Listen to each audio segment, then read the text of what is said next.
fast. I have I have 150 slides. Probably won't get to all of them, but I go really, really quick. I do give my slides away if you connect with me on LinkedIn. There's a caveat to that. If you work for a agency, like an ad agency, I've just launched one of my own, so I won't be giving you the slides if that's what you do, because yeah, competition, all that good stuff. So a little bit about me. You can tell by the accent, not Danish. I'm originally from Washington, D.C., East Coast. Been in the startup scene for, here's how fucking old I am, 12 years. And so I've scaled and started as a co-founder 6 different startups, 2 of which have been here in Denmark. I've been through the ringer. I would say that a lot of the reasons that I got into the startup scene are probably going to be unique, probably to this graduating class, because the economy is starting to take a dive. So I graduated in the height of the economic recession, 2008. So I was kind of shoehorned into this scene. And you'll kind of catch by my energy, like I dig this shit. Like this is my jam. Like I wake up thinking about this stuff. I stay up late doing it. I agreed to do this presentation because I want to be around people that also dig this stuff. It's fun, you know. It's not the easiest job in the world, but it's fun. A few other things about me. I consulted on SEO and SEM for 4 years back in DC while I was essentially scaling some of my own projects and other companies. Worked for the Washington Post for a little bit and realized that I'm not meant to be in big companies because it sucks. And there's good money in that, and I can go into that stuff later. Yeah, I do a ton of public speaking, so if anybody's tied into any presentation related stuff, happy to work with you, happy to find a way to show some value. Is anybody in here going to Spark tomorrow by any chance? No? It's the social media conference by Falcon, so I'm speaking over there tomorrow as well. Basically, how to go about stealing competitors' content, reshaping it to be your own. It's kind of the growth hacky kind of stuff, and there's a bunch of that shit in here. So yeah, it's funny. I just did 2 presentations out in Malmö. I guess it was the week before last and the week before that. And a lot of the hacks that I show require, let's just say, flexible morals. And so what the audience was reacting to was essentially like I was teaching them how to cook up meth at home or something. Like it was bizarre, but I'm like, no, this is how we get ahead. So I'm going to go into a bunch of that stuff, but I just kind of wanted to frame it in the right way. So here are some of my projects. I am the founder of Architecture Quote. Basically, for those that, how many people aren't Danish here? I'm curious. Oh shit, okay, cool, nice. So it's one of those things, I had no problem making friends back in DC, but man, you fucking Danes are a tough nut to crack. Like everybody's had friends since like diapers. So I started making friends in different areas, and I started making friends that were architects. And the way that I have always worked with disruption was finding out, why is this system broken over here, but it works in all the other places? So basically I'm doing lead aggregation and deal flow for the architecture industry. Ton of fun, really interesting. Some of the guys in the back are guys that I work with over at Architecture Quote, and also Clint Marketing. So the last 4 years, I basically have scaled 4 different companies here in Denmark. I've also been fired 4 times, and you'll get to see why as I present. But yeah, basically the concept is really simple. I like building systems. It's a ton of fun. It's really cool to get under the hood and get your hands dirty and figure things out. So basically, Clint Marketing is allowing companies to scale by building their tech stacks from the inside out. Talent Garden, Tag, they are opening up a couple new office spaces. So for those that are looking for places to go and co-work and all that, that is essentially where I'm based. I teach the 2-day Masterclass on growth hacking out there.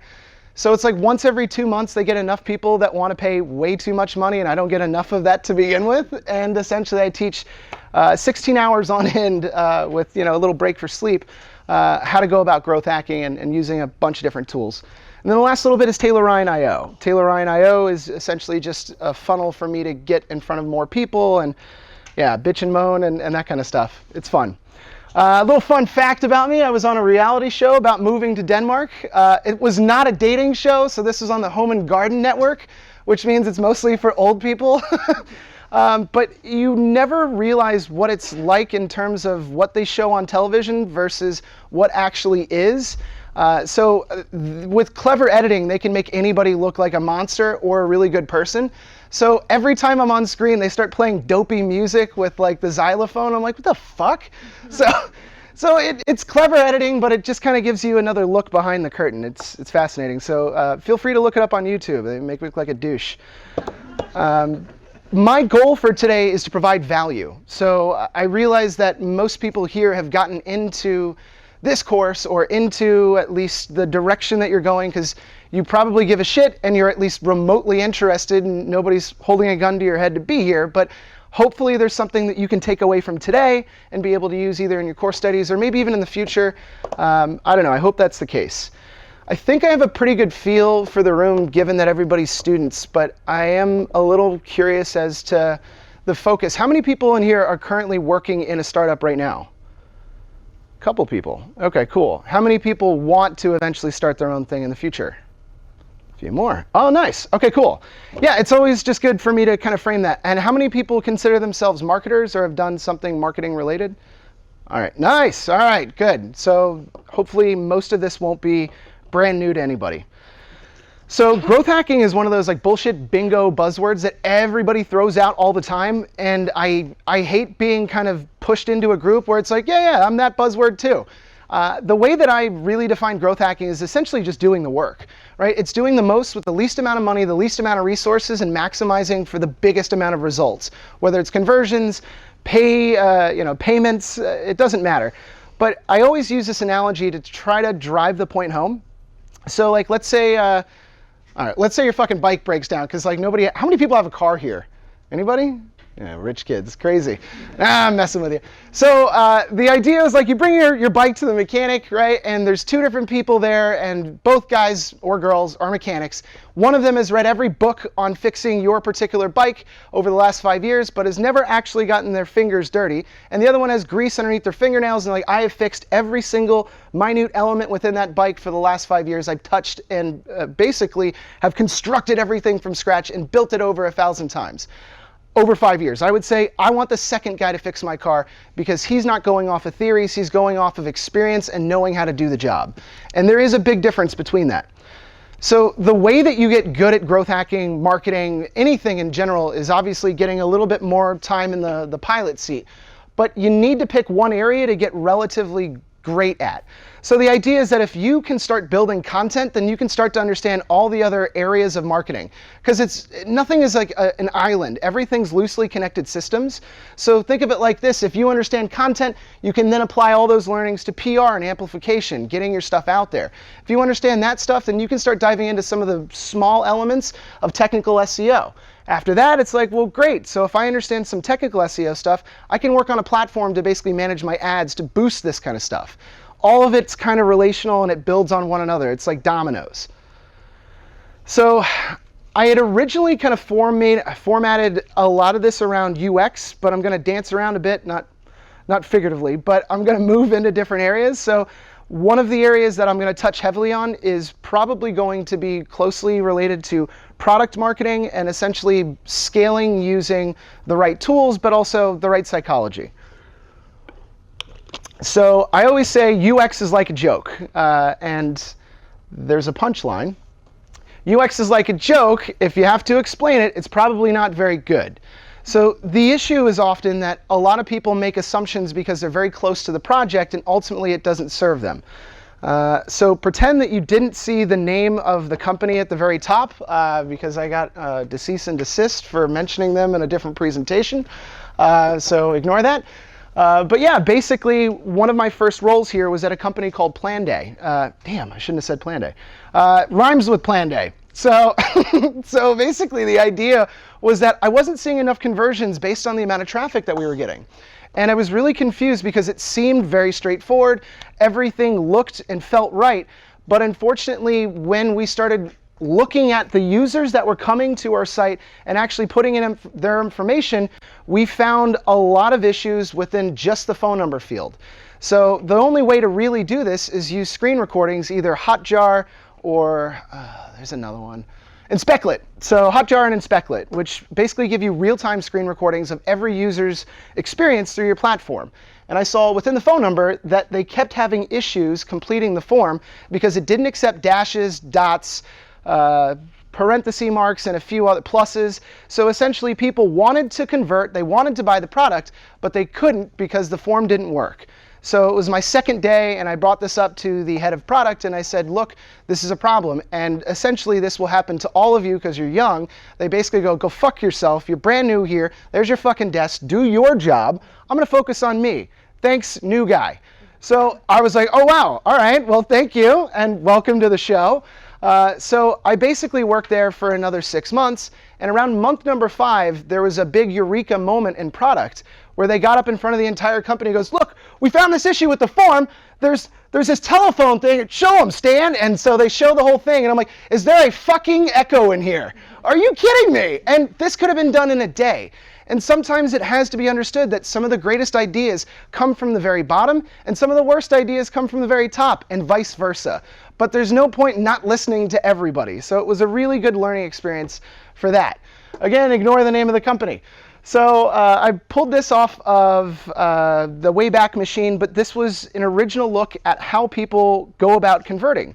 And one of the biggest issues that we ran into was that when people wanted to come back to the platform to log in, you hit that login button, and essentially you get dropped off into this. Here's how you go about logging in. And you just go to the name of your login and then .planday.com and then put in your details. It's like, well, yeah, but why didn't you just send me there? Why not redirect me to that? Nobody thought that that was a bad user experience. And furthermore, it got even worse because just below this, you get the customer service number. And if your platform is essentially working off of time, it's basically an employee app for logging in to make sure that you're there on time. If you're freaking out because you're already late and you can't get logged in and you're told, well, here's how you log in, go to the website, which is not helpful at all. So essentially what you end up encountering is this, holy shit, I'm so irate. Who do I tell how irate I am? Well, here's a phone number for you.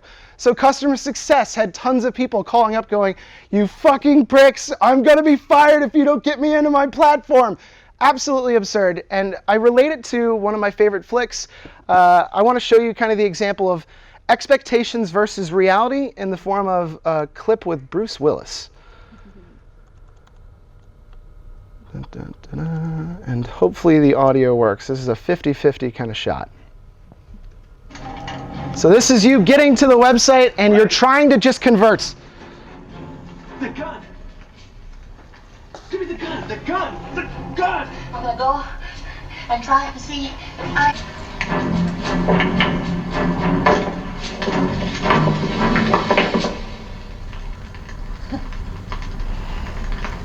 Thanks, Ray. So it's the most irate and frustrating thing to have a terrible user experience. And this is something that you need to take into account with any business model is what is the path of least resistance? What is the least amount of effort I as a customer, me as somebody that's willing to hand over money, what is the least amount of things that I have to do in order to get there? And I'm going to show a bunch of different examples of how that works and what that looks like for me.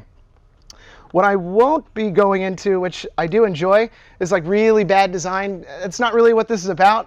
If you hard, then you hard. UX, like, come on, bad design. So it's one of those things that in terms of maximizing output, and again, this growth hacking mindset, I do believe there's a lot of simple psychology things that we can pick up. So I wanted to go through a ton of different things with you guys, and hopefully some of it resonates. Cool. So I love this slide because the chef looks super stoned. He's like, oh, cake. But I did two hours over at the Tech Festival on basically how to go about building an AI-generated content loop, which essentially allows anybody to generate flawless AI-generated content using basically 4 tools, and it's $1. So the way that I look at marketing tech stacks, the way that I look at innovation, is basically finding what ingredients I need in order to make something delicious. So for me, over at a company that rhymes with Schmanday, I needed to make sure that I had a nice form that actually got people into a process and delivered them to the sales team. Those were kind of the nature of building my cake, and the ingredients were used in order to get there. So I wanted to break off and show you a quick landscape of all the different marketing tools that are in existence. So this was from 2011. These are all the different tools that you could potentially use back in 2011 and the different areas and contexts from which you could use them. This is only a few years later, 2014, and you see a lot more tools. And this is 2019. You need a fucking microscope to read this, right? And imagine 2 years from now, there's going to be considerably more categories. This is never ending. And by the way, there's 7,040 tools on that last slide. I don't care who you are, at some point you lose track and you'll understand that I know this kind of tool roughly, but it doesn't really work very well with that. So the idea of baking a cake essentially for a solution comes together with using all the different ingredients in a different way. So instead of using sugar, we use fucking, what is it, stevia? Is that a thing? I don't know, I've never had it, but I hear it's a thing. By the way, do you guys have sugar downstairs? Is that not a thing in the coffee shop? No? I don't know, Gintz, I'm sorry. He was pacing the aisles like, why don't they have sugar at CBS? I'm like, it's not good for you. So there you go. So I wanted to go into marketing funnels because when I showed this to some of the folks over at Tech Barbecue, I definitely got the feeling there was a couple of aha moments. And I think I want to show a bit of the framing of why a lot of people are full of shit when it comes to these innovative ideas, because everything old is new again, and everything really is cyclical. So I'll show you what I mean. So this is one form of the marketing funnel. Every marketing funnel basically either looks like that or it looks like this, but it's starting from the beginning and ending at something. Really simple. So in this sense, it's attracting. So bringing people to a website, to your, I don't know, brick and mortar business, bringing people somewhere, converting them. So essentially on a website, it's making sure that I get either tripwire content going so I can capture your email, first name, last name, and so on, or it's potentially converting on a form. Closing is allowing me to either hit these people later via phone call, or maybe it's a zero-touch thing and essentially giving people a nice little sandbox to work in to eventually end up converting on their own down the road. There's trials, there's all kinds of other things. And the last one is super interesting, delight. So I'm curious, how many people in here have been with the same cell phone provider for more than 5 years? A lot of us, yeah. So this is also why these people are ranked usually, especially in the United States, some of the worst customer service people, because they don't give a shit about you, the current customer, because why would they? They already have you in a contract, they have your fucking money. So one of the greatest things that you can do is watch what happens during Christmas. All of a sudden there's all these great deals going around where it's like, hey, that's half the cost of what I'm currently spending to be a loyal customer for you. You're offering half off and a brand new phone. They're like, yeah, but it's Christmas, fuck you. Like, it's unreal, but that's happening. So a lot of the people that are actually making some amazing leaps in customer success are the ones that are delighting their customers. If you have 4 total customers that are essentially putting in 80% of your total revenue, send them a goddamn champagne bottle when they make the news. Make sure to send them a Merry Christmas card, or Happy Kwanzaa, whatever the fucking thing is. Happy birthday, or a reminder like, hey, we love you. One of the fascinating things that I've seen in a lot of SaaS solutions that I really want to try out on a few different projects is essentially giving somebody off 30% off, 10% off, a month free, just because. Just be like, I don't know, figured I'd earned it, and you've been with us for a year, you're loyal, so yeah, here's a couple of bucks off. People remember that. So it's old school, but whenever I go to job interviews, I always send out the little thank you cards, because why the fuck not? And of the 3 places that I used to work at back in DC, bosses still had that shit tacked up in their cubicle. We operate in cubicles, it's old school. But it's still fascinating because people remember that stuff. So the delight portion is super underappreciated and underused. Here's another marketing funnel. This is more for the paid model, but essentially using different paid forms within LinkedIn, Facebook, and Twitter, and then essentially generating interest, making sure that you're measuring it in Google Analytics, and using Google Ads, YouTube Ads. Decision is essentially where we're converting these people using remarketing campaigns. So they've already come to our site, they've already looked at what we have to offer, and we're retargeting them across different websites, different places where they're going to see us again and saying, you want to buy now? You want to buy now? And then action is essentially either we're closing them, we're making those phone calls, or we're sending out drip campaigns to really try to tighten that wrench to make sure we get them in. Another perspective of the same thing, getting traffic. And this is from the standpoint of generating good content. So this general area is everything. So one of my favorite posts that we did over at a company called Valuer.ai, was, I think it was 25 entrepreneurs that used to be drug dealers.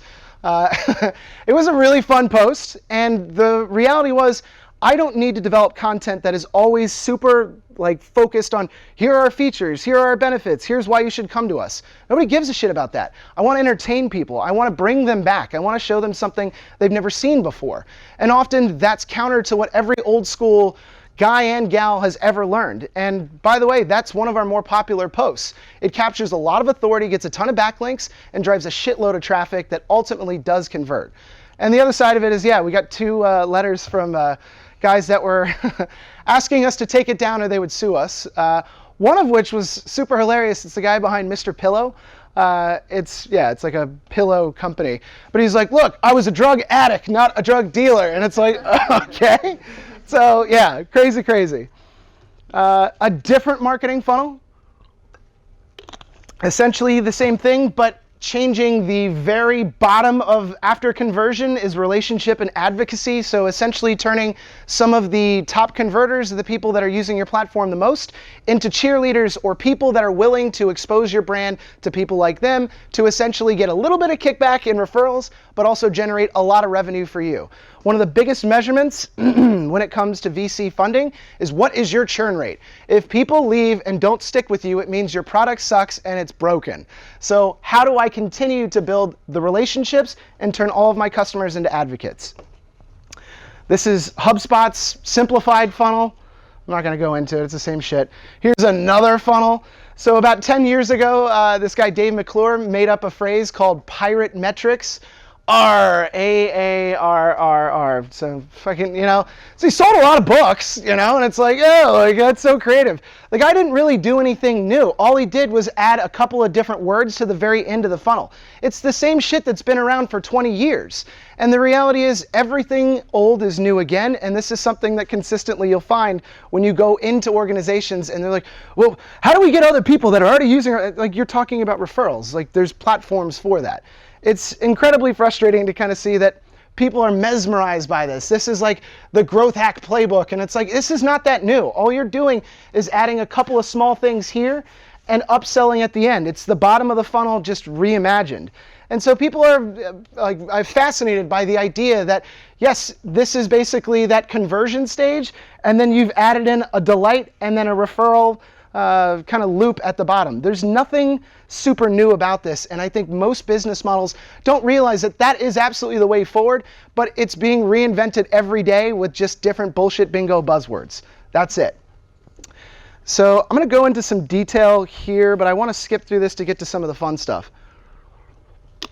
So in terms of the top of funnel, this is where we attract people. This is where we bring people to our site. This is why I get paid to do what I do. How do I take a website from 0 traffic, 0 conversions, upwards to 50 or 60,000 unique visitors in the span of a year? I've done that with Planday, Valuer, Genie Belts, Actimo, sort of.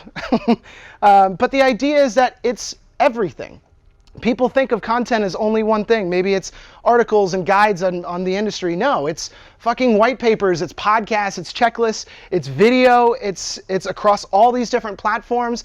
I'm going to go into some deep detail on that, but video is super outstanding. So one of my posts here, this was related to basically like how to dissect corporate innovation. And I had this meme of Elon Musk and Snoop Dogg down here inside of a post about corporate innovation. And I had a very serious sit down with my CEO saying, why the fuck do you have a guy smoking weed in a post about corporate innovation? And my explanation was very simple.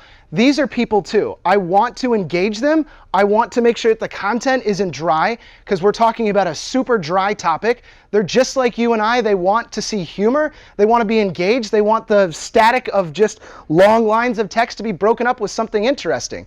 Now, I'm not encouraging, it has to be relational. It has to somehow relate to the post, which this did. But you have to think of your audience as people just like anybody else, and they're looking to be entertained. Show me something cool. Show me something interesting. Give me a reason to come back and say, these guys got something out, like going on over there that I want. And that has to be kind of considered. And I want to show the different steps to virality from Jonah Berger. and I'll frame it via memes because why the fuck not? But this was kind of groundbreaking in its time. This was like 20 years ago, but it's still interesting. These are basically the different attributes of a post or a piece of content that essentially grabs people and will go viral or has the potential to go viral. It means that any piece of content can have all of them or just one. So let me go through some examples. Social currency. So social currency, super simple. It's basically we all share shit that makes us look cool and essentially have people thinking that we're smart. That's why a lot of publications like This Week in Science or I Fucking Love Science, it's not necessarily shared because, I don't know, the people are big science nerds. It's because people want others to think that they're really cool and really smart. So it's just a way for us to try to make our network think we're bigger than we are. Triggers is interesting. In Jonah Berger's definition, it's not the hashtag triggered stuff, it's the top of mind stuff. It's stuff that has an emotional knee-jerk reaction, or it's stuff that we don't realize we all can relate to because we've all experienced. So when you get to one of those CAPTCHA things, and it's on the very line, it's like tag a car, and it's like, okay, wait, does the taillight count in this box? And then you start sweating. So, you know, like things that we can all relate to. Emotion is the most powerful one, and this is why all douchebag advertisers and agencies only focus on what feels good. And you know, Subaru commercials used to be like, hey, rugged car going through the desert. Now it's like, oh, like I love my daughter and I want her to be safe in a Subaru. And it's like, what the fuck happened to you guys? So it's because emotion makes us remember things, and that's actually biological. So, and I'll go into some of that later. Public is fascinating. I love this meme. How was your summer? I live in Denmark. Oh, so last 2 years have been all right though. But it's often local issues that seem to lend itself to things that we all can relate to, and things that might be a cultural difference or things that are only centric to your buyers. So maybe it's stuff that only a certain job title would understand, and that's the stuff that gets tons of engagement. Practical value is where I live. I love bringing practical value. That's why I'm in front of you guys today. I love showing shit that people can immediately grab, take, use, spread around. This is the stuff that makes a difference in a lot of B2B solutions. It is lists, or listicles as many people call them. It's aggregating data and putting it in a very simple format. It's infographics, it's everything. So I love this stuff, and I think practical value, if you're really trying to scale, is the way to go, because emotion at the end of the day is often false. It's a false narrative, and I hate it. I don't know. It's kind of silly. Stories is the last one. Stories is fascinating. There was this really cool growth hacker called Josh Fechner who tapped into LinkedIn's algorithm and essentially realized that they have a weighting system. Not like you have to wait for stuff, but a system that means certain engagements on certain posts end up boosting your overall impression rate and reaches. And he found that when you hit the See More button, it had an overarching, unreasonably high engagement rate and basically boosted your post significantly more than likes, comments, and shares combined. So the idea was using line breaks and basically leaving people at a cliffhanger, you could hack these systems. So he went from essentially no followers up to 30,000, eventually got his account banned because they had to figure out ways around him. But this is why you see a lot of the line breaky stuff. People remember narratives because we're wired to do that. It's evolutionary. Memory is triggered off of a narrative format. So if you ever watch videos about the people that are card counters or people that have memories where they can essentially count 50 things in a row, it's because they go into their brain and they're like, okay, I'm going to pretend I'm in a house and I'm going to leave the golf clubs by the door, and there's 7 of them because it was the 7 of clubs, and next step I do this. And it's this really fascinating way of actually memorizing things. So think of narratives as a really great way to kind of sink in a story that has something to do with your product. So interest and consideration. Super fascinating. In terms of the way that I look at content, you need between 8 and 20 impressions in order for somebody to make a buying decision. And this is across any spectrum, any type of e-commerce product, tangible product, product service, whatever, it doesn't matter. So the idea is that means we have to put a ton of stuff out there and we have to hit them in different places. It's just a long way to go to say that, yeah, basically putting people in a consideration stage. Paid is a lot of fun when you start using custom audiences to start targeting people that have already been by you, but also realizing who your audience is and breaking them up into cohorts. So if LinkedIn knows that I'm an English speaker and I only have English as part of my portfolio, my LinkedIn profile that says I don't speak any other languages, then don't serve me fucking ads in Danish. Like, it's just pretty straightforward. But the problem is Microsoft has all the money in the world, so they don't really care. And there's a bunch of bad stuff that I'd love to go into that, but it is what it is. Yeah, I don't know. I would love to dive into that, but I got to move on. Consideration is super interesting in the way that we break up ideal customer profiles. And honestly, like, this is where consulting money is at, where people hire people like you and they're like, oh, what are millennials buying? It's like, I don't know, what the fuck are you buying? So the reality is, if you start looking at the people that have come in and have actually converted, then you can break them into different groups. And this is what user experience is all about, basically trying to untangle, how did this person get here? Why did they get here? Why did they buy? And then duplicating that across a number of channels. Really basic, really simple, but people look up and go, oh, it's amazing. And it's like, no, that should be common sense. So often when I do basically ads, so this is SEM, search engine marketing, I'm breaking my different customer into these different groups in order to build ads off of them. So the concept would be, I take the vertical or industry, let's say, I don't know, it's construction, and I test two, I usually do three, so this is more realistic.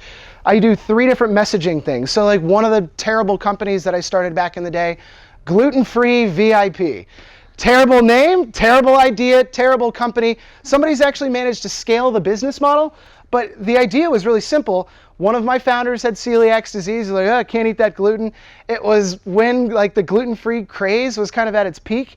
And so the idea was we started testing different formats of how we could get people to convert. So one of the formats was, hey, your kids need to get something that's good for them, and food porn, so like gooey brownies or like delicious cupcakes. It's gluten-free, you can have it, your ass won't explode. I don't know what happens if you eat gluten. I didn't study that much. And then the last one would be something that was categorically strange, experimental, weird.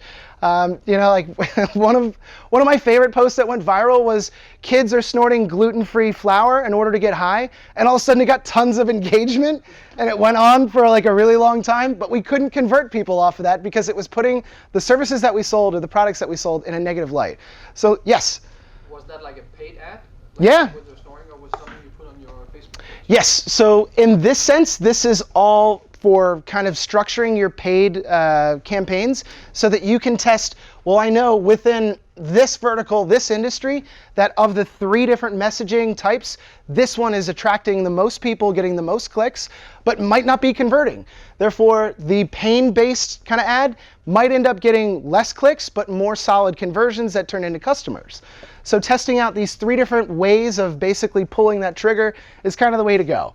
And those are the areas, industry, pain, competitor, and sometimes technology. That one's kind of give or take. Yeah. I guess also with the age, like, did you know beforehand, before you did your first ad, like which were like your target audience? Or did you just kind of assume and then you looked at the ads afterwards? Yeah. So that's, I'll get into that with some of the user testing stuff a bit later, but it's a fair question. We all go off of our basic assumptions at first. We test that using a lot of priming, unfortunately, in the way that we ask our questions. And then naturally we take what we thought were good questions from potential users and then use them. I'll spoil the learning later. So essentially one of the biggest issues that we had was we didn't test correctly when we asked people, would you use this app? Right? So the app, it was beautiful. It was something you could scroll using your entire hand on an iPad. You know, we didn't need to build an app, by the way. That was stupid too. But the idea was essentially asking people, would you use this? And they're like, yeah, of course. Like, why not? The problem was we didn't insert the phrase actually. Would you actually use this? I'm like, well, no, fuck no. I mean, like, I would go to the store to buy food. I wouldn't buy it online. It's like, oh, you know, and that's a really fucked up learning lesson after you've already developed everything. And that happens all the time. It's asking the right questions in the right ways that give you the real answers, as opposed to kind of like, yeah, sure, looks good. And I'll go into some of the fallacies of that later, but fair question, totally fair question. Cool. Decision and action. So there's a ton of stuff to go in here, but I think I go into a lot of this in depth in terms of UX and kind of the pricing psychology. But that little graphic on the far side is basically showing the more form fields you have in any single form on a website, the more likelihood that people are going to bounce. So, you know, in e-commerce, they call it cart abandonment. So the problem is, if I ask you for your fucking birthday, your mom's maiden name, the name of the dog, and all address, you don't need this. All I need is full name and email address, and then bring you to a second page where I really need some critical information. And the problem is, a lot of people try to get way too much packed in there. And there's all kinds of psychology behind the color of the conversion button. It's like blue means like creative or something. I don't know. It's nonsense. You have to test. You really have to test in order to find out what works. Yeah, this one is something that I continue to bring to people, and it's astounding how people are like, oh, I never thought of that. If you're spending 4 hours developing a really nice article and you're not reusing it on different channels, then you're wasting your fucking time. It's unbelievable how many people spend countless hours doing so much amazing creative work just on social media alone or just on the blog alone and then never reuse it. We released our most popular post over at Valuer every month, which was the top 50 companies that failed to innovate. Really great little post. Took me forever to write. But I realized every time that we threw it out to the world, it'd have 50, 60 engagements, tons of comments. People got involved with it. So, hey, put it out every 3 weeks. Like, yep, there it is again. And some people, nobody's going to be like, oh, you guys already put that out. It's like, yeah, we did, and it worked, and it's going to work again. So it's just one of those crazy things. So I really encourage anybody that gets a chance to start experimenting with downloadable content, because this is the stuff that converts across platforms. You put tripwires in front of it, meaning MailChimp forms, Convertful forms that basically say, give me your email address and your first and last name, and you get it for free. You don't have to tell them that it lives on the blog already. It's already there, you can find it. But hey, this actually builds up something in the way of a funnel so that I might be able to start converting these people, because hopefully the stuff that's in there is relevant to your industry, maybe even the product that you're selling. Cool. There's a bunch of cool tools that I think are game changers. Lead ads, if you're doing anything in the way of SEM, search engine marketing, these are the things that convert. I can't tell you how much money I see people wasting on trying to take somebody from Facebook or from LinkedIn and bring them over to your website. It ain't gonna happen. They're already having one experience here. Convert them in the platform. And lead ads have a much higher conversion rate, and the cost per conversion is significantly lower than if you send them over to your shitty landing page. I promise it works. There's a bunch of fascinating tools that are in here. Video conversion. So in lots of landing pages, giving people a chance to watch half of the content or get people to convert prior to watching a video. So Alpha Voice, this was the guy that I co-founded Gluten-Free VIP with. It's a great product. 23 is a local player. Bright Cove, I have no idea where they're based, but Wistia is basically kind of the big up-and-comer. And then in terms of converting people in different places, how many people have seen the exit pop-ups? I mean, we've all seen them, right? The exit pop-ups when you're about to leave, it's like, hey, before you leave, and I'm going to go into some of those in detail, but those actually work. My dad fills out every single one of those. He's like, I couldn't close it out. I don't know. I'm like, what? What are you doing? So it's like, it said tickle the kitty. So I was like, all right, crazy. But there's a bunch of other tools in here. All those work, and they're great. In terms of developing simple landing pages, I got to tell you, WordPress is getting so easy these days. They just released Gutenberg, which is basically like a drag and drop type of situation. It's about time. It's basically what Squarespace and Wix is to those platforms, but allowing you to do it on WordPress, which is so much more friendly for SEO. I don't know. I could go into that stuff for ages, but it's there. Frictionless forms are fantastic, and I'm going to show what they look like. If anybody's messing around with the concept of working for a B2B company, this is, the next slide is going to show you what it looks like. But this is what I was talking about before. So reducing the number of form fields to 10 or under increases conversions by 120%.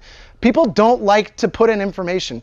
It's not like it takes calories to do that. It's just like, fuck, I don't want it that bad, and it's 5 fields, but people are like, nah, forget it, I'm over it.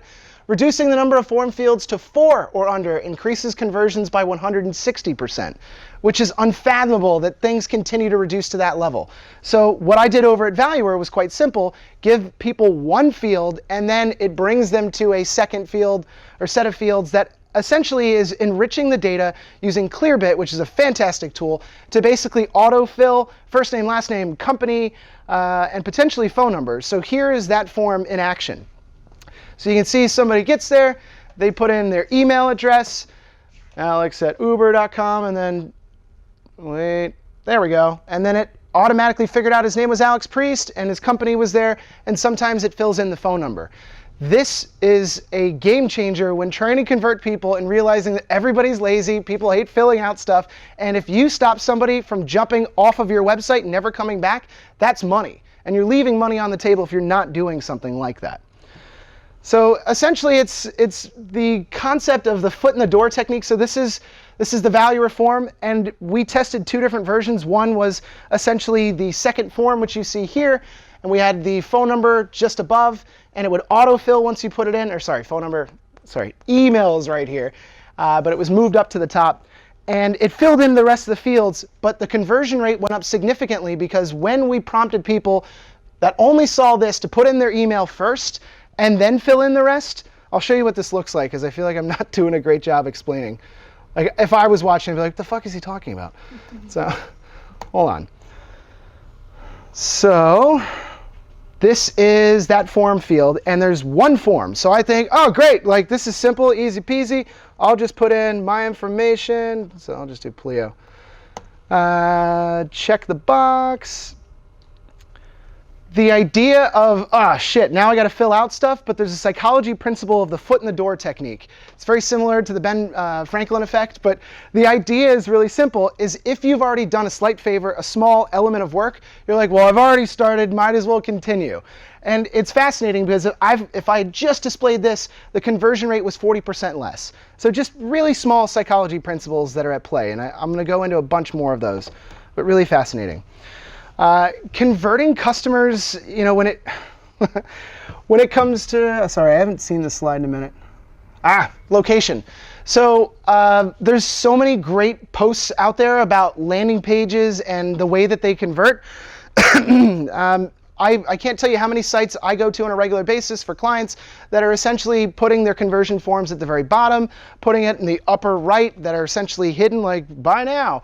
This is the best way to do it. It's simple, it's easy, it's easily found, it's above the fold. These have the highest conversion rate. I'm going to go into why that is. And by the way, you can generate these using all these simple tools, and this shit's free. So I don't know why you wouldn't. It's just simple and easy to integrate right away.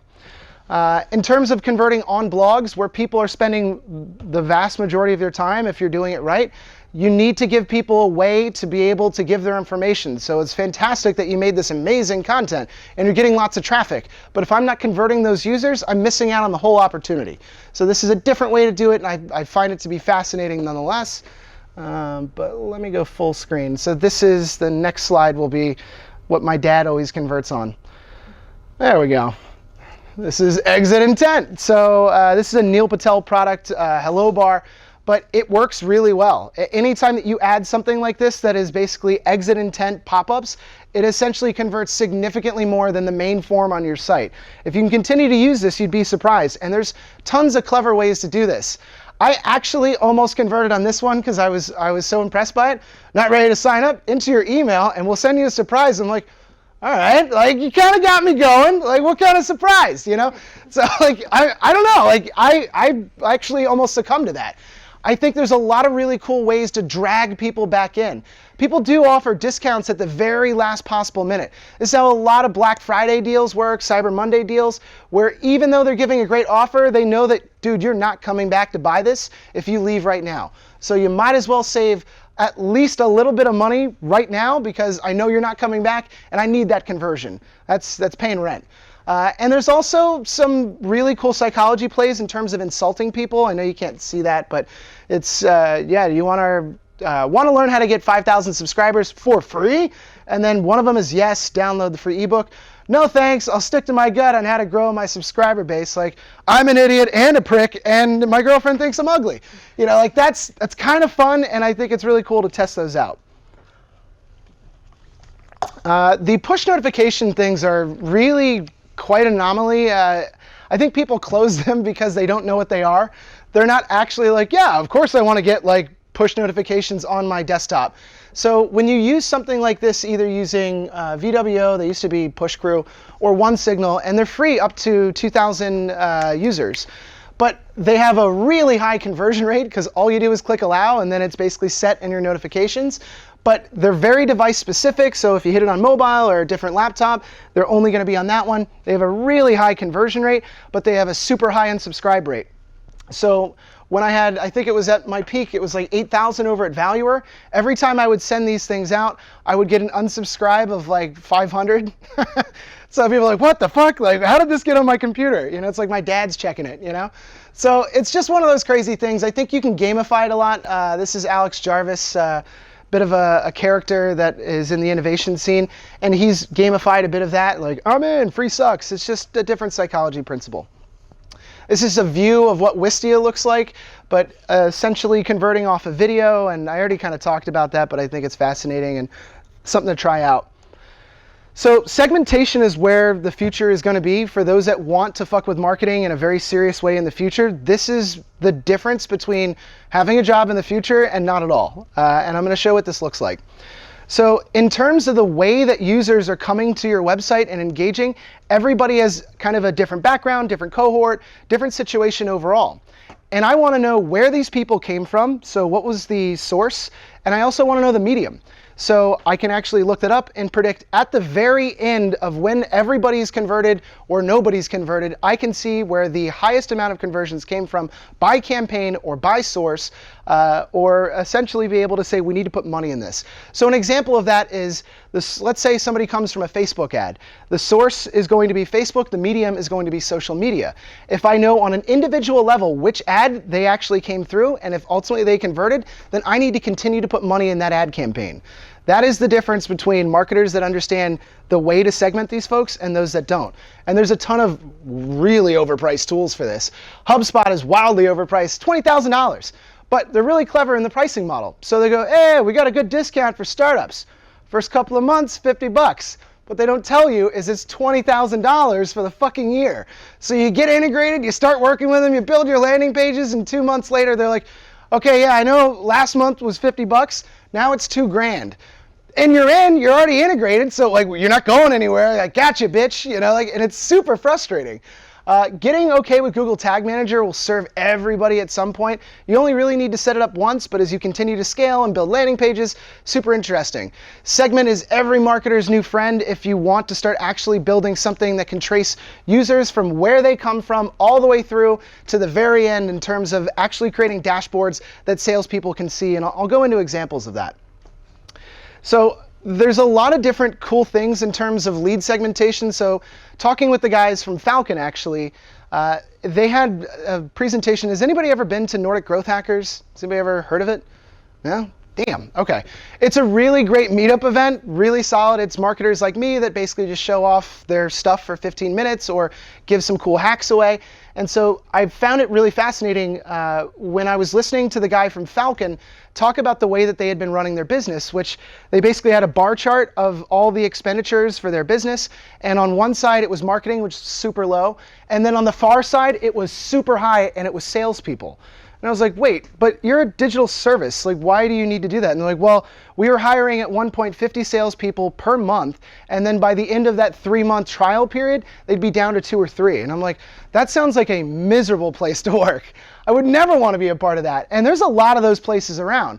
But the reality is they'd get a lot further if they actually built out something in the way of a really great aggregation network of pulling in leads and then using something like Infer, HubSpot does it too, lead scoring. Basically saying this is a fire lead. This thing's on fire. It's perfect. It fits everything that we're looking for. And at the very bottom of the rung, this is a 1. It's nothing. It's a student that's just signing up to see what we're selling and has no validation whatsoever. Then after lead scoring takes place, you push it over into your CRM. It's basically client retention management software. The most well-known one is Salesforce. I use Pipedrive. Still kind of angry with those guys. They're too expensive. Close is all right. It's cheap. And then ultimately, there should be another funnel that essentially pushes things through either to Slack so that everybody gets notifications. I build dashboards for this so that I can see from the very beginning where people came from, how they converted, all the way to the very end to say, hey boss, I'm done doing those goddamn reports at the end of every week. You can see it here. I can put it on the back of a fucking cereal box, but I'm done with reports. Let me do my job. And it's fascinating to actually see the change take place because most companies don't do this because like it's hard. And I'm like, yeah, but everything worth doing is. and this will change every business model that I'm aware of if done correctly. I promise it gets better. I'm messing with you. Cool. So like lead score now. I love doing that shit. It's like, oh, I tried, you know. So lead scoring is super fascinating. There's automated lead scoring, which is kind of a higher level of using something like HubSpot or Infer, but you can actually manually do it with tools like, where is it hidden? ActiveCampaign has a manual and an automated version. It's just really fascinating that people aren't using this, because if you're pulling in, like I was over at Genie Belt, 650 leads a month, we had 3 salespeople. Even if they were making phone calls every 5 minutes, they wouldn't have had enough time in order to actually close a single deal, because they would be so busy calling these people. So it's a good thing to have too many leads, but the reality is, how many of them are marketing qualified leads, and how many of them are actually like legit? And how much is shit? Like, oh, well, I saw that you had a job up, so I just wanted to sign up and check out the platform. This basically gets all of that out of the system, which is super nice. So this is what I've essentially set up for every company I've worked with in Denmark. And I don't know why it's the case, maybe in startups, because not everybody has had the opportunity to sell. How many people have done like a sales job before? Yeah? Fucking sucks, right? Like, it's the worst. It's such a bad job. And like, it's fun at times, like actually closing a deal and be like, yeah, I sold 2 windows, you know? But like, I don't know. I don't want to do that shit ever again. But the reality is, I think there's a lot of interesting things in terms of setting up a process. So I'm all about processes and showing essentially the beginning and the end and how to go through this in the most streamlined way. That's growth hacking. So if I can say, before somebody moves into this segment of the sales process, I need to confirm that they are at least interested. I need to know their pain points, and I need to know that they are at least in their budget somewhat interested.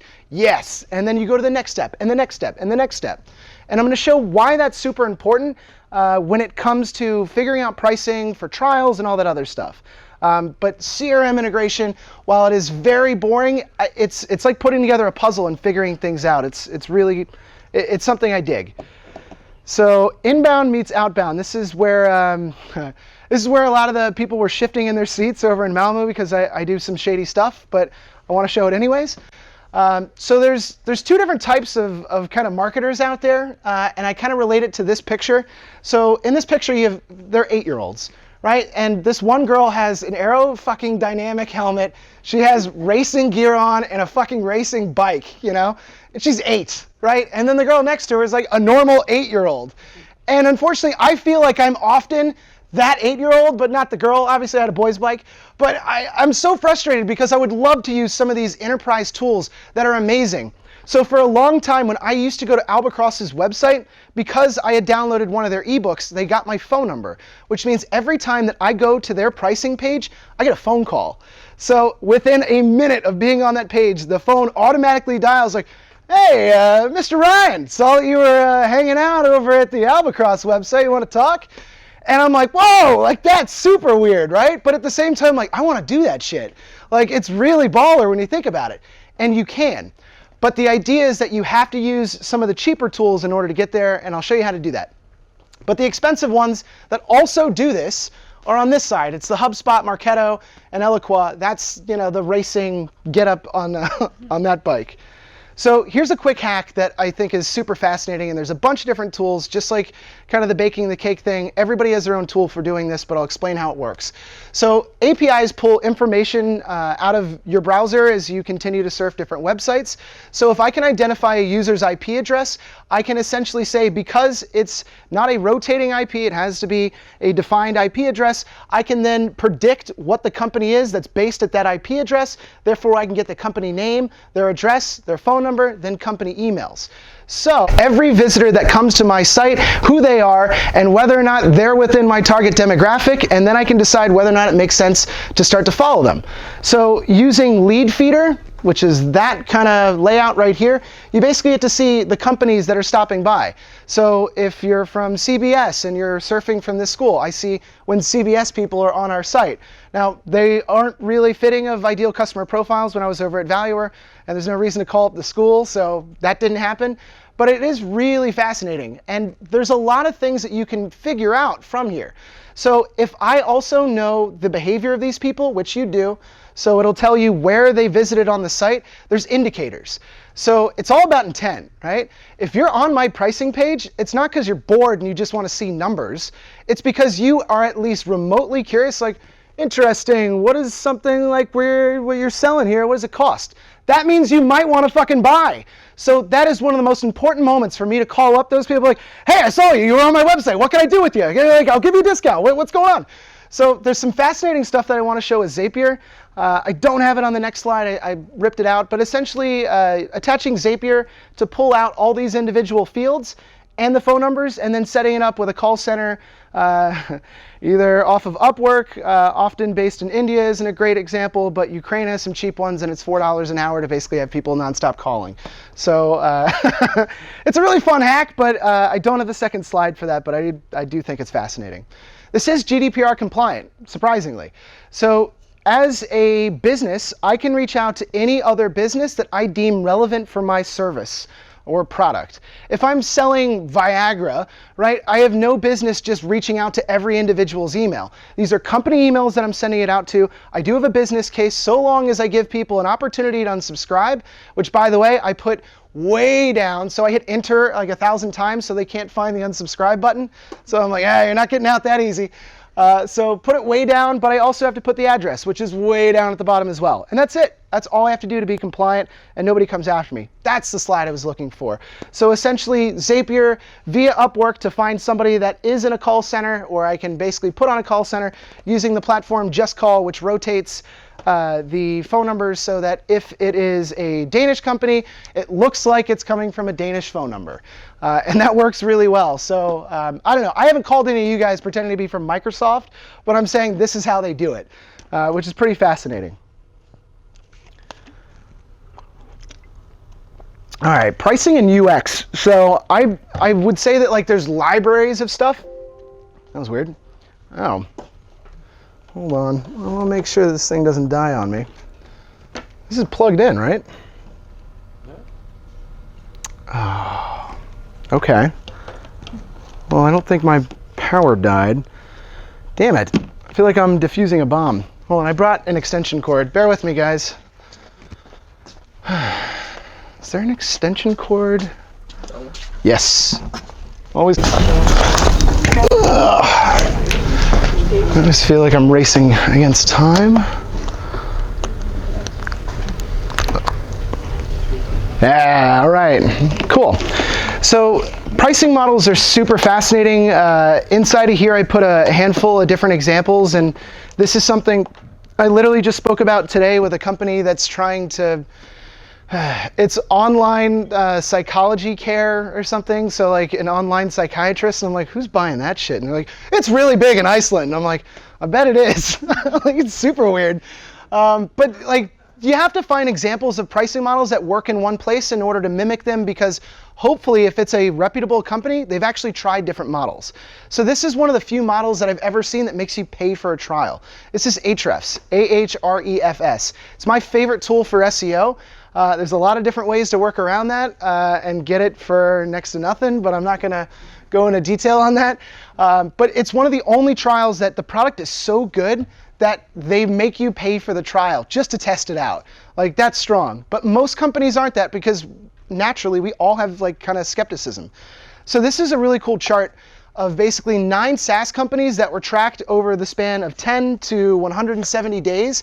And based on their trials, they showed when people actually came in and then converted. And it's fascinating because every one of these SaaS platforms is a different product, it's a different thing. But one of the things that we don't realize is right here. Regardless of the model, 80% of SaaS customers convert by 40 days. If my trial is 7 days, 2 weeks, or 30 days, people are converting after that free trial is over. And people don't realize that. The problem is, if people go through your funnel and don't convert, most of the startups that I've been to and been working with here in Denmark don't have an email funnel to make sure they keep hitting these people 30 days, 60 days, 90 days, 120 days. I can't tell you how many times I've talked to sales guys. They're like, hadn't talked to the guy in 6 months and he bought 20 units. It's like, yeah, no shit. You probably like just reached him at the wrong moment, and then he remembered you. Like, no shit. So if you keep staying on the top of the mind by sequencing emails, it's fascinating how well that will work.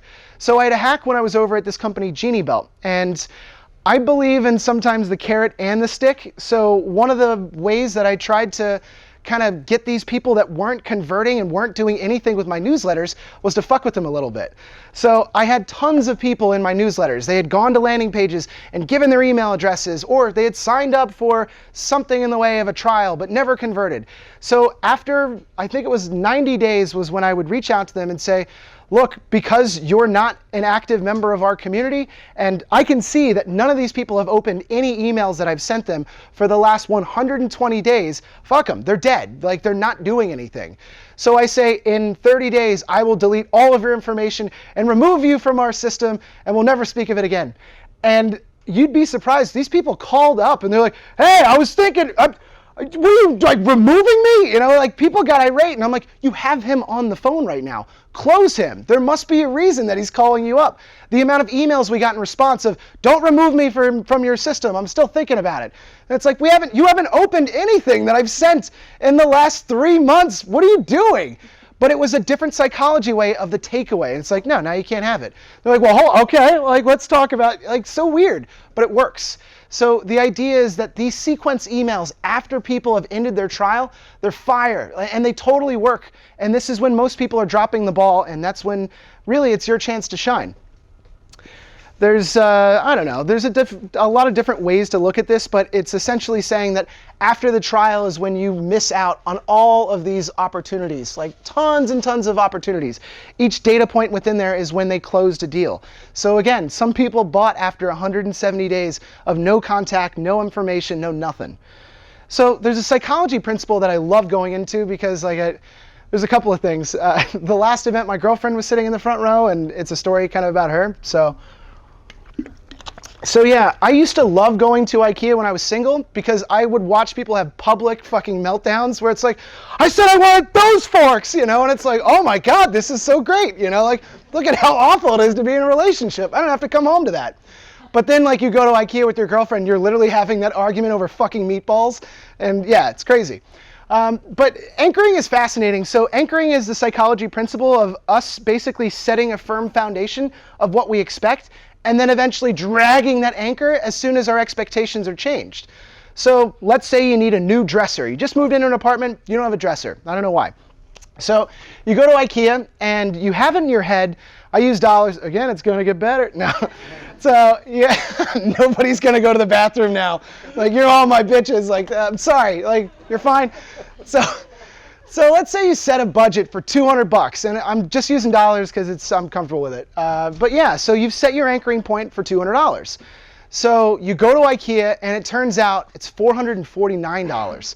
That's double, more than double what you were thinking about spending, and that's kind of messing with your idealism. So either you go home like this guy, I love this picture, where his girlfriend's bought all this fancy stuff, and he's like, I hate my life, but IKEA.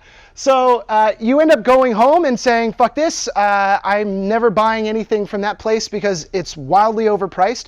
Or you adjust your anchoring principles to say, you know what, I guess that is the price of what these things cost. And now I'm not going to buy the most expensive deluxe version that ends up being the better and bigger model of this that's $1,000. But okay, I can be reasonable, and I can adjust myself to that 449 mark. You either go that direction or that direction.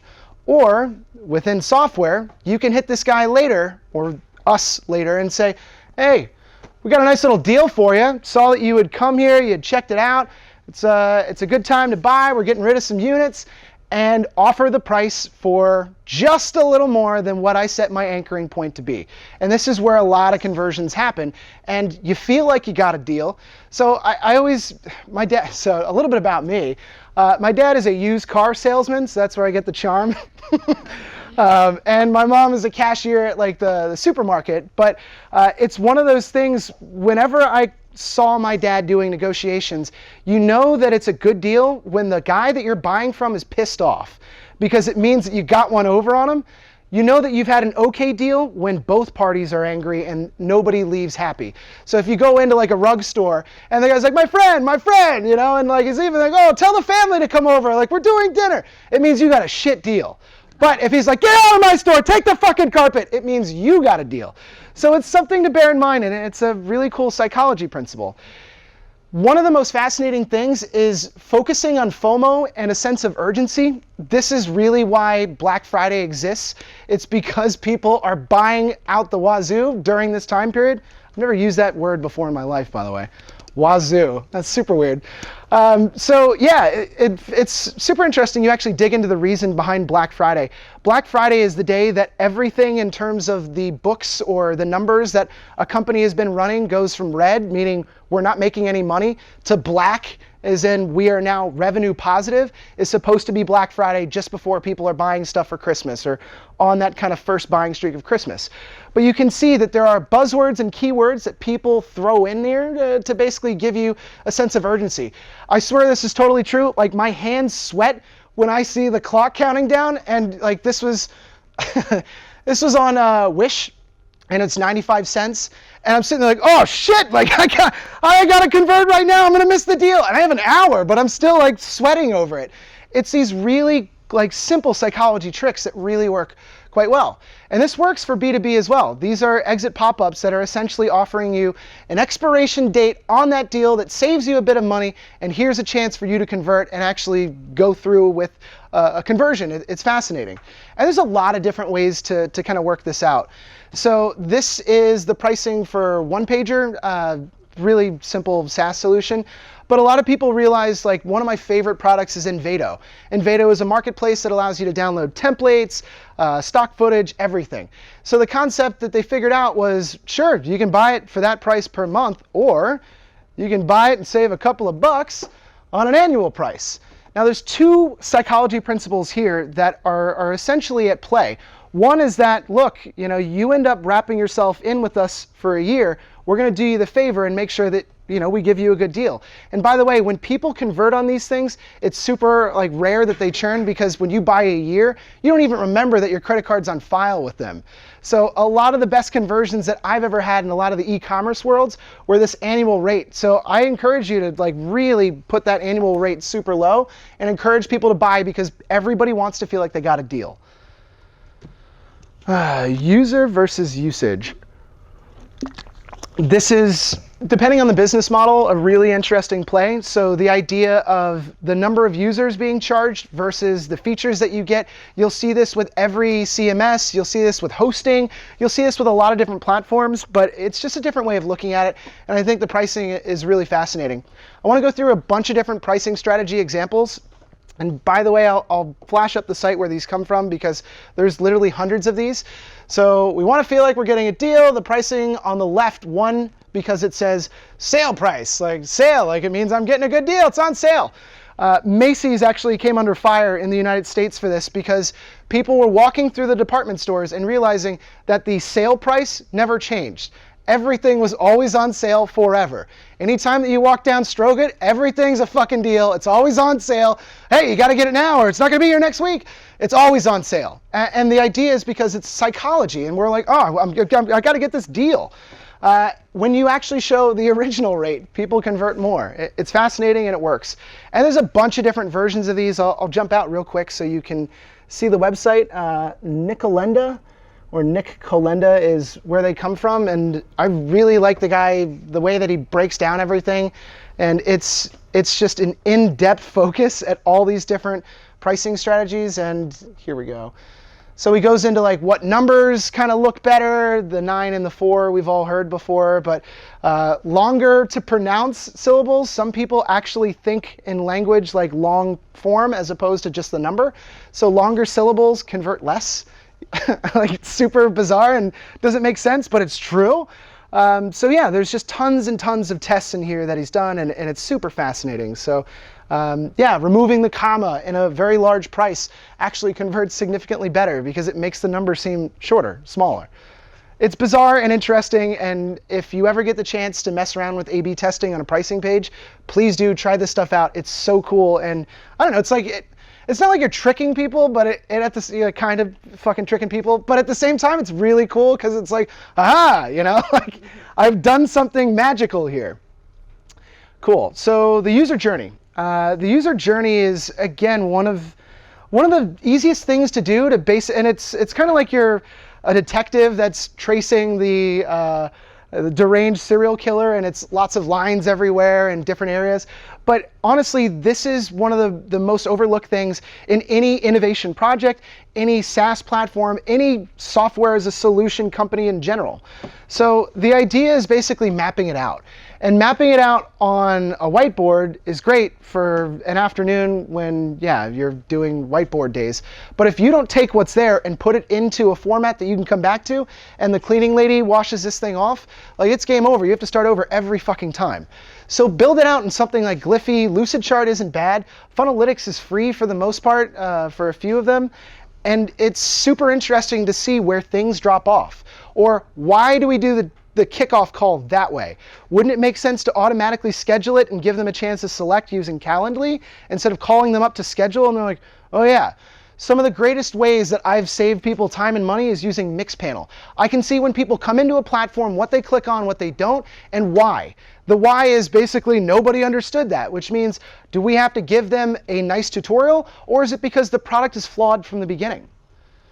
So this was me drawing out the entire process for getting somebody into a paying situation over at Valuer.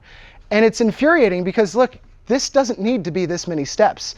And if I can remove 3 steps, 5 steps, maybe 10 steps, then I'm saving the user the frustration of going, look, here, take the money. I have my card. You already sold me. You had me at hello. Like I was in. But the problem is if you make it so fucking hard for me to give my credit card over, I'm done with you. And I think we all have to realize that with any business model and any product. Mapping the user journey could look like this, but I think it's a bad way to do it. I don't know. I just wanted to use the stock image. I think people got it from the first one. There's a bunch of really nice tools that do this nice thing for re-engaging people inside of your platform. I think Drift is wildly overrated.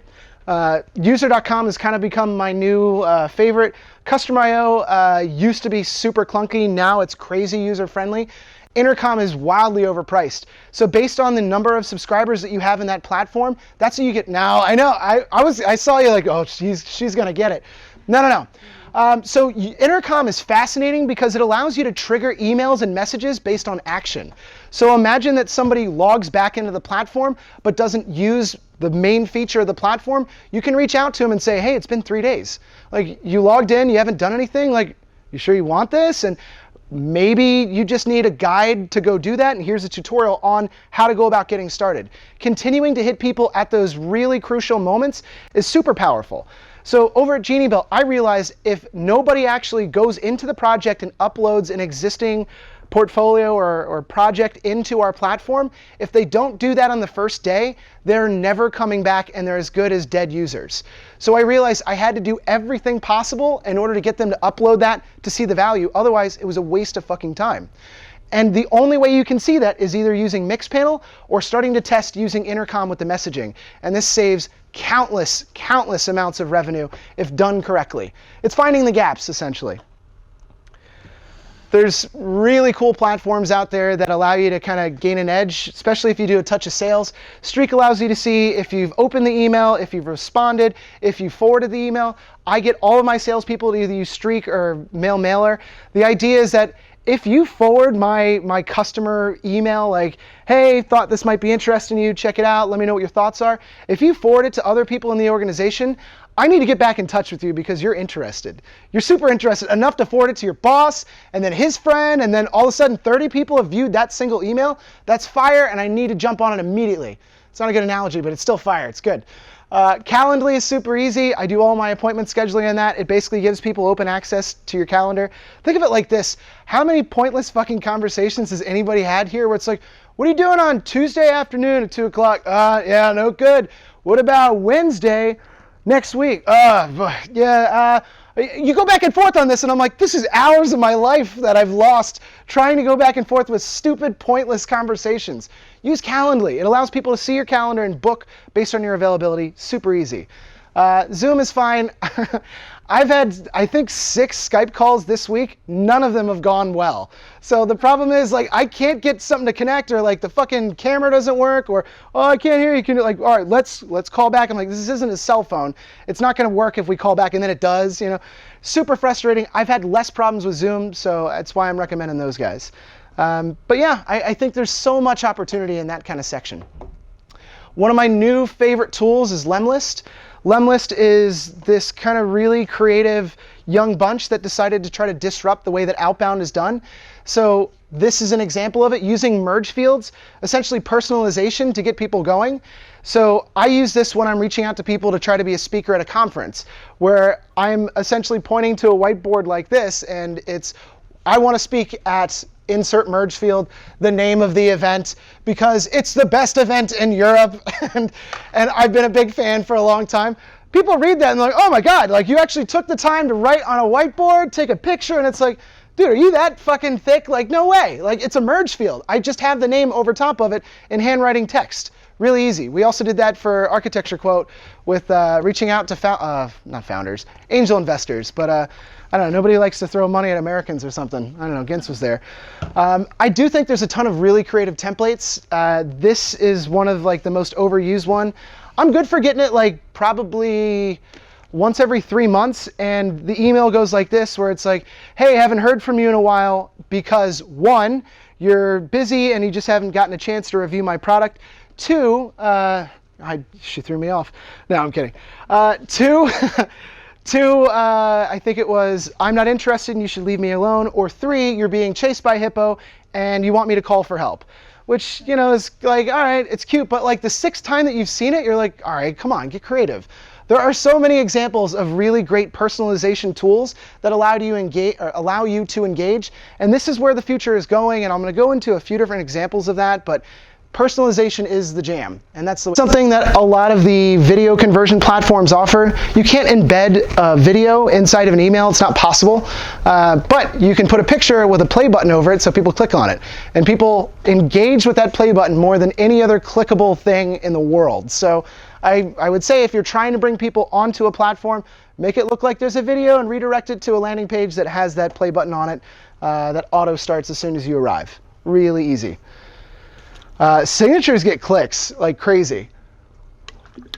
So I've been testing out a lot of different things, and I found that either using something like YStamp to basically run it like an XML platform and basically bring in the top converting posts, or just manually do it every so often. So my most engaged blog posts, I always put in my signature.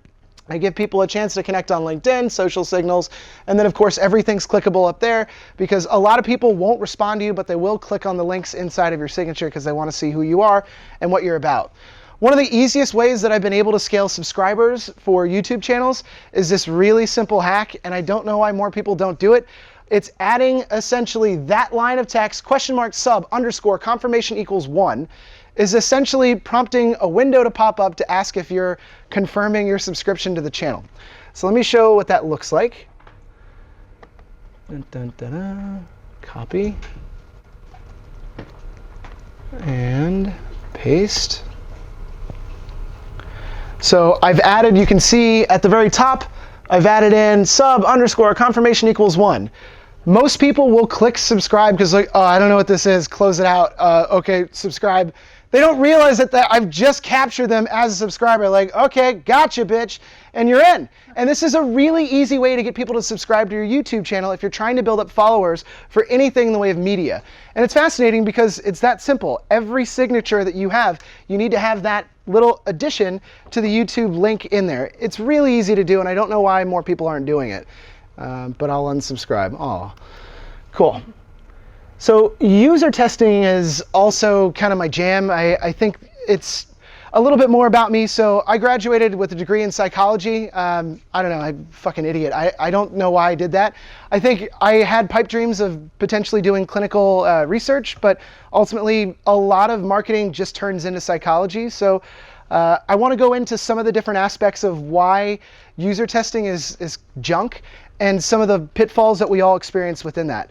So online user testing, how many people have ever done like an online user testing kind of like screen recorded thing? Has anybody ever done that? No? No. All right.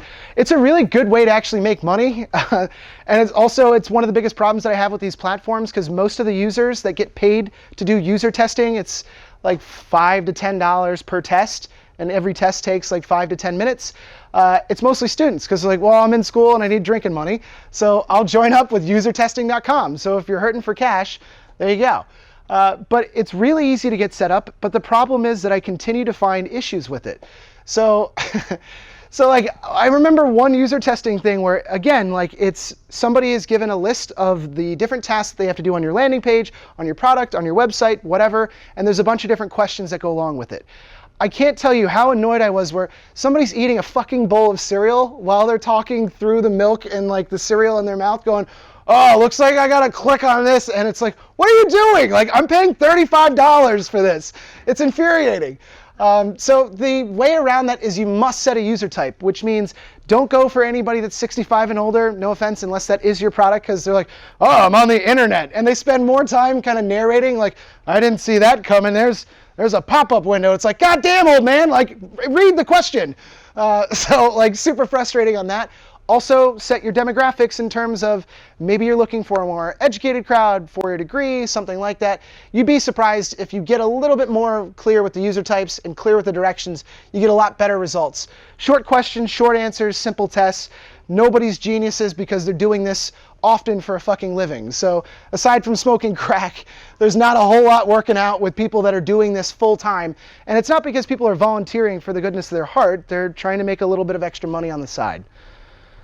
So one of the better tools, if anybody's ever heard of this, Try My UI, basically allows you to get 5-minute tests and basically say, hey, what does everybody think of this? 5-minute test for free, super nice, super easy. In-person user testing is probably one of the worst things ever. And this is what large organizations love to throw money at. This is what every entertainment company throws tons of money. They're like, hey, it worked well in the user testing or the focus groups. But the reality is there's big problems with this. One-on-one is always going to be significantly better than a group because there's group dynamics, and I'll show examples of those. Groupthink is a real thing. One really strong voice can reflect the entire group. And I used to have fun with that when I'd go into these things just to fuck with other people in the group. They're not big out in Denmark, but like back in the States, that's how I made money during college. So like they were testing out like a flu vaccine. I'm like, cool, I'll just wear a different shirt and cap every time I go in. I'll get 3 of them. I got super ill. So like I don't recommend that one, but every once in a while, like it's like, hey, it's like testing out ice cream. It's like, all right, like I've made it. I have arrived. But yeah, there's also a lot of really interesting biases that come into play when it's participation versus just incentive-based type of stuff. I don't know. I want to get to the next slide because I think it's really interesting. So there was this really fascinating study that was called the Ash Conformity Study that basically, and this is so true of Denmark, we hate to stand out, especially when it's a group. And so I wanted to show a quick example of what this looks like.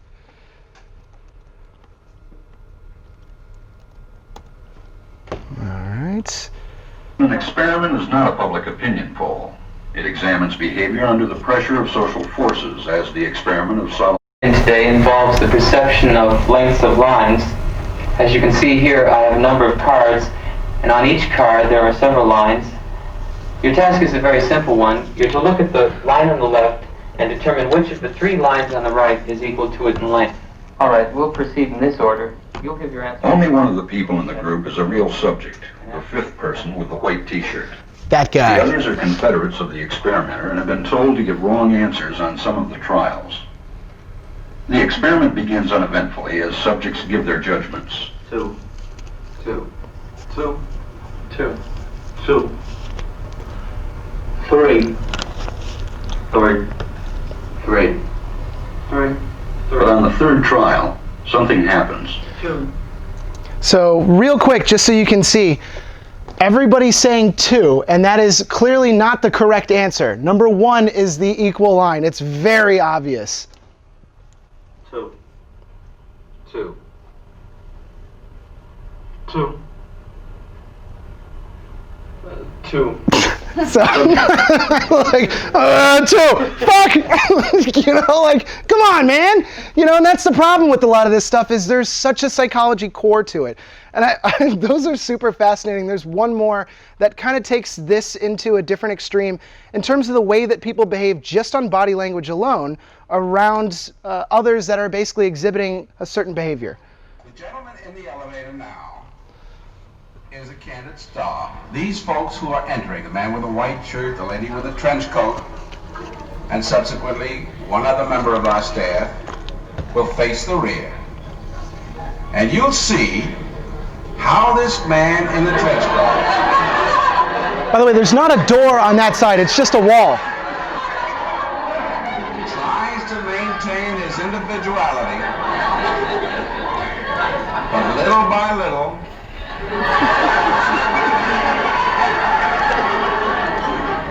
he looks at his watch, but he's really making an excuse for turning just a little bit more to the wall. The next one is once again. a stronger example. Here's the candid subject. Here comes the candid camera staff, 3 of them at least.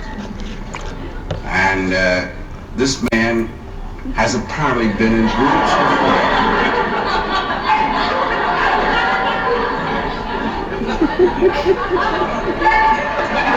All right, and we got a ball game. Crazy. So those group dynamics definitely have a play, and this is why I continue to encourage a lot of the large companies that I go in and talk with, stop doing focus groups, because you have the unknowing ability to influence all these things in such a way that you're not getting real results, and it's incredibly frustrating. One of the most really absurd bias effects that most people don't understand is the Hawthorne effect. It's basically what happens when people are being observed. When you know you're being observed, you act differently than if you weren't being observed. So they had this really like cool setup where they had an industrial plant that was like the worst fucking job ever, where it's a conveyor belt and you're basically on an assembly line. And so they decided that they were going to test the hypothesis of if they turned up the lights within this plant, would people be more productive over time? And this was way back in, I think, the 50s, so before they had video cameras, so they had people sitting there in lab coats with pen and paper, basically watching these people the whole time. And they realized, oh my God, like the lights are on, they're brighter, and people are far more productive. But what they didn't realize was because of the placement of the observer, these people are like, fuck, somebody's watching, they're taking notes. All right, pretend like we're doing like the work at the regular speed. As soon as they took the observer out and they spent a shitload of money putting nice lights up, they realized the productivity sloped off. And it's the same thing with trying to test your product, is expose all the inherent biases, expose all the potential flaws within running an A/B test and see what happens. All right, so a few more areas. How am I doing on time, by the way? Am I...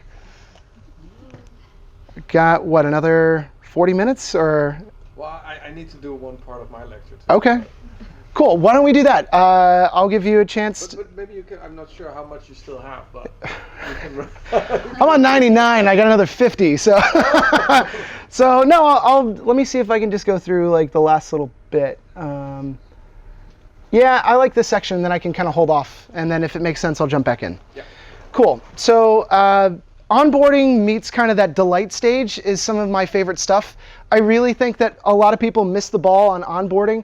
So essentially, again, wireframing out the user journey. This is just a different example. That was using Funnelytics, I believe, showing the different ways that somebody can come on board and essentially experience your platform. Make sure that it's personalized, make sure that it's intuitive. Excuse me, event and time based is super helpful when you're going through Intercom. Some of the most wildly overpriced tools that are out there. AppQues is $1,500 a month, but it essentially lays over your platform and allows you to have that kind of nice like tutorial kind of arrow pointing here and all these crazy things. It's really fascinating to see people that do it well and people that don't. I honestly think that every time that most people of, I think, a certain age, so if you're older than older than 20, if you need to learn how to do a skill, you go to fucking YouTube, right? Like, we all watch videos on how to understand something. So if you don't put something on YouTube in terms of the tutorial on how to onboard or how to get used to using your project, you're missing all the opportunities. And there's a ton of free software out there. Loom is the free one. That's a Chrome extension. TechSmith is what I'm using to record this. Good audio is really a big difference maker, but I just wanted to show kind of what this looks like. So I don't know how much people engage with that. I don't think it's probably any more than maybe just an intercom pop-up, which is what this is. We've all seen that icon on the bottom right of all of those sites, but this does end up helping people that get stuck. And giving people a chance to get out of the goddamn tour is super valuable. For those that have played video games where you have to do this stupid tutorial kind of level, it's like, come on, man, like, let me kill zombies. You know, like, it's frustrating. So look at your competitors. It's one of the best things that I ever did when I was over at Plan Day, to basically say, these guys have a super smooth way of getting people from start into something in the way of a functional use case for their platform. Can we copy them? And it's like, well, yeah, of course. So I think taking a lot of really interesting finds from competitors is the way to go. Inviting colleagues is how Slack essentially scaled their entire platform. Slack is gigantic these days. And by the way, the enterprise level for their products, if you have 5,000 plus people in your organization, it's $40,000 plus a month, which is absurd. So that's why they give away an element of their platform, but offer a chance for you to invite everybody in. Because once you're using it and you're communicating on a regular basis, it's really difficult to strip that out. So I really think using contact integrations is super interesting. Due to GDPR, you're kind of missing a lot of opportunities there. But if you're based in the US, you don't have to worry about that. Discounts for invites is super interesting, and referral bonus to invite people to gamify it is really cool. Last little bit I'll go through is on retention. So this is really what that delight segment looks like. So when a company ends up getting a big deal or is mentioned in Forbes or Harvard Business Review or TechCrunch, send them a champagne bottle and be like, hey, we were there from the start. I kid you not, that cookie tin is 12 euros. And in order to show somebody that they actually mean something to you as a customer, because maybe they're paying $30,000 a year for your product or service, why not do that? These handwritten notes are 6 euros to basically be handwritten by somebody, God knows where they are, but they send them out and it arrives from your client and it's signed by you and you look like a great person. And it's really easy to set these up, and I don't know why more people aren't doing it. It's just because it's work. It shouldn't be work to be fucking thoughtful. Yes? Is this more related to like B2B? This is, bigger customers? yeah, so I mean, it depends on the customer acquisition cost and the lifetime value of a customer. So if you're selling candy bars, there's no sense in selling them or sending them a cookie tin. But if they're buying a lot of service or a lot of product from you, then absolutely. You know, you need to make it make sense for you. And this is how a lot of referral programs essentially work as well. But the idea is, what is the least amount of money that I can spend in order to form a memory that people have around their office for a really long time? And I gotta tell you, this works really well. I did this over at a company called Actimo, and people actually send thank you cards. So like, they send one in response saying, oh, it was really nice of you to send me a thank you card. It's like, wait, what are we doing? So like, do I need to send you one, like a thank you card?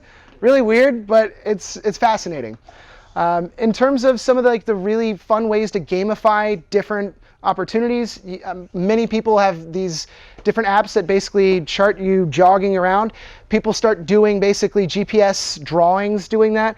I think it's fascinating that a lot of banking apps, this is Mint, but the folks over at, they're now Lunar instead of Lunar Way, are trying to continue to build strong dashboards that basically show this is where your money's gone and give you a sense of where everything is categorized, because it gamifies the system, gives you a reason to come back. Beating your old records, earning points, all that stuff really works, especially in the mobile app game. And you're being measured when it comes to your location in the App Store on a few really small things. One is downloads on a regular basis. The other is time in app. So if I can keep you there for just a little longer, I get opportunities. And push notifications are baller. I used to run a mobile app development firm, and one of the biggest things that we always implemented was push notifications to remind people, it's like, hey, you downloaded this for a reason. Because by the way, most people will never uninstall apps. They'll download if you really force them to do it, but they will never uninstall, which is fascinating. Last little bit. I love this, and I know you can't read it, but this was basically an online, well, it was a downloadable platform that comes up with this messaging when you go to install it. I thought we were friends. Uninstall or contact the customer support. And then when you uninstall, the bear starts crying. Uninstall your bear. Removing bear fur from hard drive, drying bear tears, bear's girlfriend stops calling, buffing claw marks off the motherboard. So like you actually almost have this moment where it's like, should I re-download that? Like I'm starting to feel guilty over here. And there's a lot of different ways that people are doing this. So this was another platform that basically is a GIF that shows this guy getting water thrown on him because you unsubscribed. And it's just different kind of ways to add an emotional feel to this kind of stuff. There's a lot of different ways that people are using this in the form of retention to basically, it's the same stuff that you guys have already seen, but it's a mixture of pricing games, getting feedback, friendly check-ins, I mean, all this stuff kind of works. I don't know. If there's time, I'll go into referral marketing, but I don't know. I think maybe we can stop it here. Yeah. Yeah. First of all, maybe are there questions from the audience? I actually have one. Sure. Is it how do you know all this about so many different things in marketing? Is it because you go to I don't know, conferences and stuff, or is it by doing? Or? Yeah. So unfortunately, it's back to that first slide there, or I guess it's like the fifth slide. There is no exchange for this stuff down here. It's doing the work. I've also had the luxury of, I don't know where it is. It's the dirty hands one. So yeah, it's unfortunately having to be pushed into situations where it's like, look, I have to figure this out because there's 3 of us in this startup and he doesn't want to do it and he doesn't want to do it because he's developing the, I got to figure this out. And so you do that for one platform. You go, I want to check out the other tool if I'm ever in an opportunity to do this, because you always have this FOMO thing of like, I didn't get a chance to open up that door and what was behind there, I'll never know. So it's a mixture of that, and also like I dig this shit. Like this, I work 7 days a week and it doesn't always feel like work. Of course it's a grind, but like this shit's fun. I get to learn stuff that nobody knows. And it's great to bring people along for the ride. That's why I work with a lot of people, is like, hey, it's flipping somebody a flashlight in a dark room and saying, go explore. Get a really cool startup to give you a chance to waste a little bit of money and a little bit of time to learn some cool shit, and it just starts stacking up. But yeah, there's no chip implant or or like some crazy like, well, there's a Masterclass. I teach that and I charge for it. But yeah, there's no secret. Because there's 7,000 apps, right, of different things in marketing. Tools. Tools, yeah. How would you choose what to go for? I mean, then probably, I don't know, 10,000, 15,000 next year. Yeah. I mean, you can't be informed about all of them, right? No, of course not. So the idea is to play with what you can afford and then be able to see what you can learn from it. So think of like Mexican food, right? Mexican food essentially has like 3 or 4 ingredients. So like basically meat, the shell, a little bit of cheese, and yeah, some lettuce and tomato. A burrito is all the same shit. It's just, it's wrapped up in like a tortilla shell, and like there's a couple of beans in there, but same fucking difference. If you start to understand the baseline of the core ingredients, to say, I need something that converts people, I need something that runs them through a CRM system so that my salespeople can track them, and I need something that does follow-ups, it's just switching out a different ingredient. Instead of sugar, it's stevia. Instead of MailChimp, it's HubSpot. It's just a different way of looking at it. But I don't know, again, like you have to be interested in this stuff to learn it. Like if I could teach this to a monkey if the monkey understood English, but had an interest in it. I think that's where it has to come from, is like, do you dig figuring stuff out and do you look at it that way? But I've also had a lot more chances to do this. I've been fired 4 times in this town, and it's not because I don't know what I'm doing. It's because I'm like, well, here is the right way. We can do it your way, and that sucks, but okay, let's go. So, so yeah, there's a lot of different ways of kind of getting, the rounds in the belt, or yeah, like rounds of experience, and it's just working on a lot of projects. So one question from my side. So it's linked to a question that was raised before. Given all the tools, right? So what is your experience with the quality of the tools? Is there one tool that nails it all, or is it? I wish. No, I think it's like having a team or something where all the different players and what kind of they're good at and like what position like they're amazing. But if he was at this position, yeah. But the idea is like these things low. And so the tools of yesterday most amazing either or just kind of stagnated. So it also is like, dude, nobody heard, because 2 years ago, but now it's one of my favorite tools for outbound, and it's because it doing it. So it's like, well, all right, this is phenomenal, and I don't want to use HubSpot when I know I can use this, or instead of SendGrid, I want to use this tool. So I would say that, yeah, I mean, a lot of the players that have been around forever, like if I could afford sales, I would. User at its bare minimum.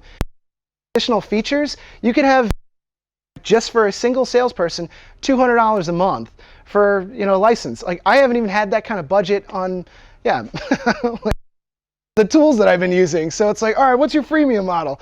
So you're to really bootstrap, do some kind of growth hacky type of stuff when you're forced into this bucket of no budget. And I can see that. Yeah. Once you figure it's like you become unreplaceable, and that's where all of us want to be at some point. Some of the stuff that I showed with essentially entire roles out of marketing and replacing essentially just with AI tools should be scary to a lot of people. And rather than worrying about whether or not I'm going to be replaced by an AI tool, it's I should get really good at so that I leapfrog over all my coworkers that are packing. Why they decided to use that? It's like, well, because it's cheaper and it doesn't complain. And by the way, it's fast. Why wouldn't we continue? And I think you're going to see a lot more of that. So when these things fit together and have this, that's where the careers are at. I mean, that's the difference between you and the old dude that didn't have the internet in his office when he started work in the year 1994, but he's somehow, you know, directors, and it's like, oh, by the way, I can do circles around this guy because I've done this. It's fascinating. Yeah. Why did you move to Denmark? Yeah. No, I think it's one of those things. I came here to visit during summer of 2015. It was like 2 days that was like really nice out. And I went down to like Eastern Sprague. I'm like, this is the greatest thing ever, you know? So I was asking people like, well, so like, what's it like here? And they're like, oh, it's great. You here on vacation? And I said, yeah. And I'd taken my full vacation, which was the first real vacation I'd ever had. And it was 10 full days because I was working at the Washington Post. That's the entire vacation that I got for that year. And they're like, well, we get 5 weeks. And I'm like, yeah, fuck you, you get 5 weeks. So I'm like, well, I get 7. I'm like, wait, hold on, like for real? Yeah, what do you get? I'm like, no, 10 days, but they call it 2 weeks, but it's not. And they're like, well, you should move here. I'm like, yeah, I'm on. 6 months later, I was out here, and yeah, man, it's, dude, here in terms of the balance, not that I get a lot of that, but it's different. It's not bad.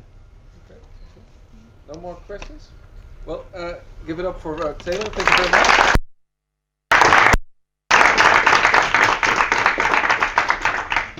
I would say we take a 10-minute break.